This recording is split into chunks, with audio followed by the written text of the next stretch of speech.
Hey everyone, it's Megan. Welcome to my January 2016 wrap-up. I managed to read 15 books this month, and I shall be talking about them in front of my new, beautiful bookshelves. Don't you love them? They're gorgeous. I really love them. I posted a few pictures of them already on Instagram. If you follow me, you should check those out, but onto the books. The first books I read this year was The Assassin's Curse and the Pirate's Wish by Cassandra Rose Clarke. This is a duology that I love very much, and it is about a pirate girl named Anana who doesn't wish to be put into an arranged marriage. She wants her own boat. And the family of the pirate she was meant to marry sends an assassin to kill her, and then he finds that he cannot kill her for one reason or another, and they're sort of thrown together, and in order to separate themselves from each other they have to go through a series of quests, and it's just a lot of twists and turns. I love the style of writing. I love these books so much. The covers are pretty, and they were just as good, if not better, the second time around. I give them both 5 out of 5 stars. The next book I completed was also a reread for me, and it is Relish, My Life in the Kitchen by Lucy Knisley. This is a graphic memoir type deal about the author's relationship with food as it has gone through her life. Her mom is really amazing cook, and so as such she has grown up surrounded by food, and she just tells her story with it and includes recipes in between chapters. So again, I really loved it the second time around, and I gave it again 5 stars. The next book I completed is The Twits by Roald Dahl. This book I completed on audiobook, and it's really, really short. So the audiobook was like, I think, 50 minutes long, and it tells the story of this old, very hag-ish couple that hate each other and play nasty, nasty tricks on each other. This was okay. Definitely not my favorite Roald Dahl book, and I felt it could have been longer, but I still thought it was entertaining and funny and gave it a 3 out of 5 stars. And the next book I completed was Live or Die by Anne Sexton. This is a collection of poems that came out in around 1967, I think, but the poems go back like before that. And so it's a collection, and the theme is live or die, and I have to say I really didn't enjoy this as much as I thought I would. I've heard about Anne Sexton before, and I became intrigued with her work. I might read one of her novels or something, but I just didn't really click with the poetry that much. There were a few poems that I liked, but not a whole lot, and I gave this a 2 out of 5 stars. And the next book that I completed is 10,000 Skies Above You by Claudia Gray. This book I was so anticipating the release of, and it didn't disappoint. It's pretty chunky too, so it was great. It took me a little while to get through. If you don't know the story, it is about this girl, Marguerite, and her parents have developed this interdimension travel device called the Firebird, and there are people who want the technology. And so it's complicated. There's this guy that she's involved with who works with her parents that she's in love with, and she has to rescue parts of his soul in this one.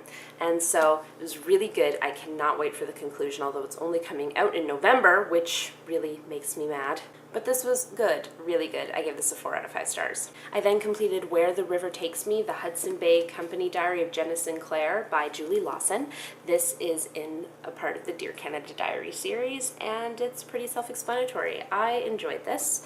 It was the longest one. I'm pretty sure this is the longest Dear Canada Diary. I'm just really enjoying reading the series, and this one was pretty good. 3 out of 5 stars. I also managed to complete A Trail of Broken Dreams, The Gold Rush Diary of Harriet Palmer by an author named Haworth Attard, and this is based in 1862 and during the gold rush in Canada that was going on. This was pretty short compared to Where the River Takes Me, but I still enjoyed this. I gave it a 4 out of 5 stars. The next couple of books I completed were also rereads for me.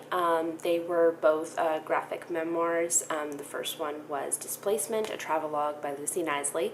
I decided I wanted to reread most of her stuff this month. I just got a craving for it.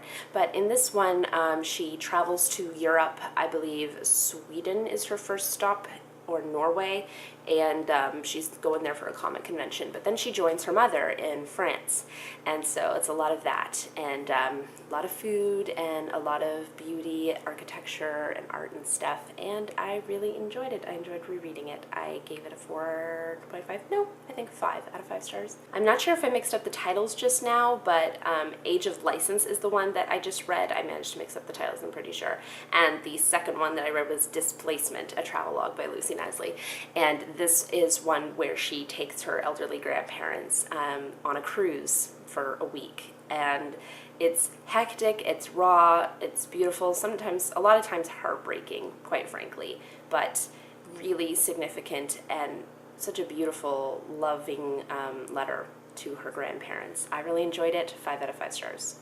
I also completed Little House in the Big Woods by Laura Ingalls Wilder. This was a reread for me. I've read this dozens of times, but I decided that I wanted to read the full and complete Little House series this year since I only got to halfway through The Shores of Silver Lake.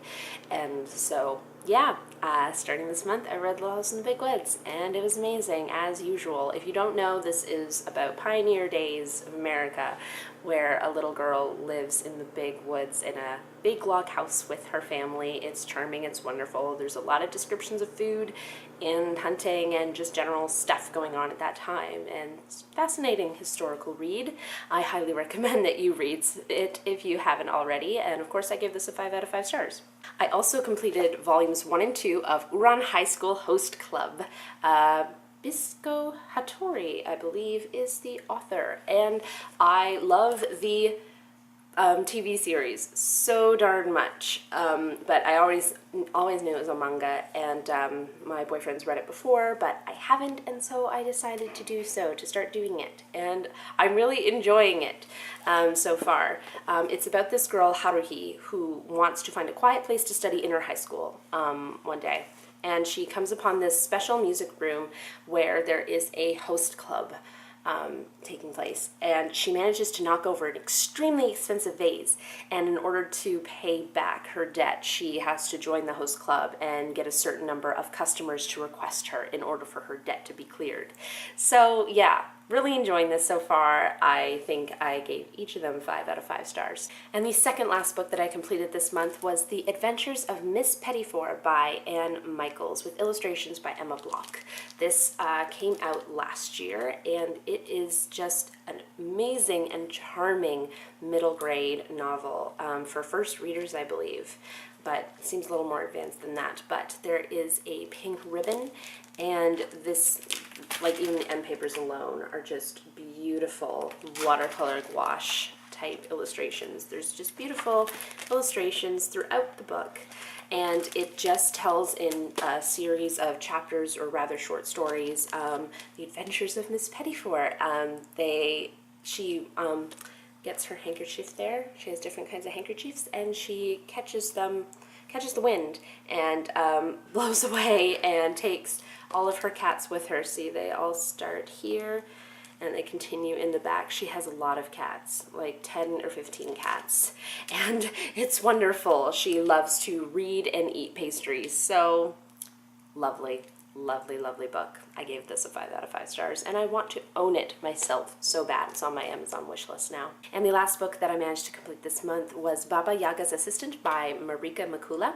This is wonderful. It has illustrations by Emily Carroll. She did Into the Woods. Just a very interesting color style. She can do very haunting, very scary type drawings. At least they scared me, but she does wonderful color modeling too. But in this story, it's about this girl who is dissatisfied with her home life, and she decides she wants to run away and be an assistant to Baba Yaga. She is a witch who, it is rumored, well, kind of is factual, that she captures and devours children. And so it's an interesting fairy tale type thing set in modern day, but there isn't too much like integration of technology or anything. It could be basically at any other time period. So I thought this was really good, and I love anything that Emily Carroll has ever illustrated, and I will continue to look at her work. But as for now, I gave this book a 4 out of 5 stars. There you have it. Those are the 15 books that I read/reread for the month of January. Comment down below and let me know if you have read any of these books and what books you enjoyed in January. And that is it for this video today. I hope you enjoyed it. I hope you have a great week, and I shall see you soon with my February TBR. Bye everyone!